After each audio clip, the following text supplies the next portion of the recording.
In today's Ask Nancy question, we tackle royal icing. And Kim from Swanee, Georgia, wants to know how long the royal icing will last, and can you freeze it, Nancy? Well, it will last for 2 weeks at room temperature, but you need to be sure and tightly cover it. You can see here we have plastic wrap over it with a rubber band.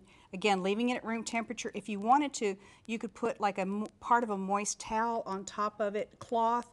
You could use paper towel, but that dries out much quicker, but you must make sure that it's tightly sealed. When you're working with royal icing, I always like to use a cloth towel because it stays moister longer. And it's made with meringue? It's made with meringue powder, and it does dry hard. But the other thing is when you get ready to use this, you'll need to stir it very thoroughly, or you can put it back in your mixer and re-whip it. Now, if it seems really, really stiff and hard to use, you could add a teaspoon of water, to your recipe and then re-whip that and reuse it. But if there's any dried parts at all, you want to get rid of those because otherwise it's going to clog up your tips. Okay, and would you freeze it? No.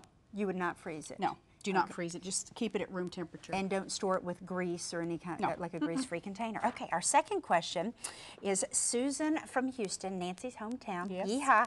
What can I do with my broken royal icing flowers?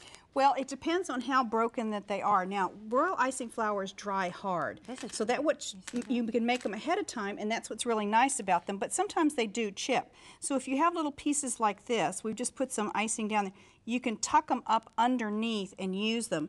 If they're really heavily broken, you're not going to be able to use them at all. So you're using them as filler flowers right now. And so always make extra, is that right? Whenever you're always doing a make project? extra because they are going to break. Because if you're, putting a whole bunch around the border of a cake, you're not going to really be able to use your broken flowers. But what you can also do is just come in here with a little bit of green icing and, add some leaves here and there. And that'll actually help, cover up where you had the broken ones. You don't really notice it as much. If they're really badly broken, there's really, unfortunately, nothing you can do with them. Well, hopefully these tips will come in handy, and keep the questions coming in. We love hearing from you. Next on Ask Nancy, using a star tip.